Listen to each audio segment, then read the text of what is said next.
എനിക്കാണ് ഈ രോഗം വന്നതെങ്കിൽ വേദനയ്ക്കുള്ള ഗുളിക കഴിച്ച് ആരെയും ബുദ്ധിമുട്ടിക്കാതെ ഈ ലോകത്തിൽ നിന്ന് ഞാൻ പോയേനെ.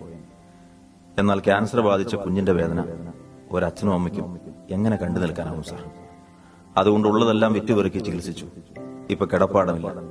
ചുറ്റും തീർത്താൽ തീരാത്ത കടങ്ങളും കണ്ണുനീരും ബാക്കി. മുന്നിലിരുട്ടാണ് സാർ. നാളെ ചിലപ്പോ ഞങ്ങൾ ഉണ്ടായെന്ന് വരില്ല.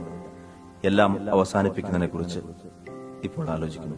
2016 Hope Child Cancer Care Foundation എന്ന കൂട്ടായ്മ ആരംഭിച്ച ശേഷം ഞാൻ ഏറ്റവും കൂടുതൽ കേൾക്കേണ്ടി വന്നിട്ടുള്ളത് ഇത്തരത്തിലുള്ള കരളലിയിപ്പിക്കുന്ന കഥകളാണ്.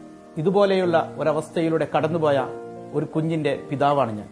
ഒരേ ഒരു വ്യത്യാസം മാത്രം, ചികിത്സിക്കാൻ എനിക്ക് സാഹചര്യമുണ്ടായിരുന്നു. ഞാൻ നടന്ന വഴികൾ എനിക്ക് നൽകിയ തിരിച്ചറിവാണ് ഹോപ്പ് എന്ന കൂട്ടായ്മ ആരംഭിക്കാൻ എന്നെ പ്രേരിപ്പിച്ചത്. കഴിഞ്ഞ ഒരു വർഷത്തിനുള്ളിൽ ക്യാൻസർ ബാധിച്ച കുട്ടികളുടെ ഒട്ടനവധി കുടുംബങ്ങൾക്ക് തണലേകാൻ ഹോപ്പിന് കഴിഞ്ഞിട്ടുണ്ട്. ക്യാൻസർ ചികിത്സാ സഹായം, ചികിത്സാ സമയത്ത് വേണ്ട താമസ സൗകര്യം, കുട്ടികൾക്ക് വേണ്ട പോഷകാഹാര പദ്ധതി, കുടുംബങ്ങൾക്ക് വേണ്ട കൌൺസിലിംഗ് എന്നിവ വഴി കുട്ടികൾക്ക് ശരിയായ ചികിത്സയും പരിചരണവും ലഭ്യമാക്കാൻ ഹോപ്പിന് കഴിഞ്ഞിട്ടുണ്ട്. ഇതിനായി ഹോപ്പിനോടൊപ്പം കൈകോർത്ത നല്ലവരായ ഡോക്ടേഴ്സിനോടും സന്നദ്ധ സേവകരോടും ഒത്തിരി നന്ദി പറയുന്നു.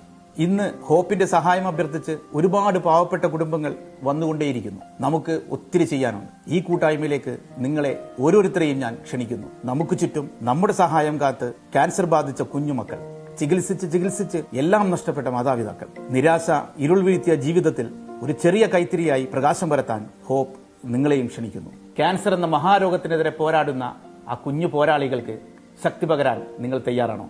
ഒരു വളണ്ടിയറായോ ഒരു സ്പോൺസറായോ നിങ്ങളെ ഹോപ്പിലേക്ക് ക്ഷണിക്കുന്നു.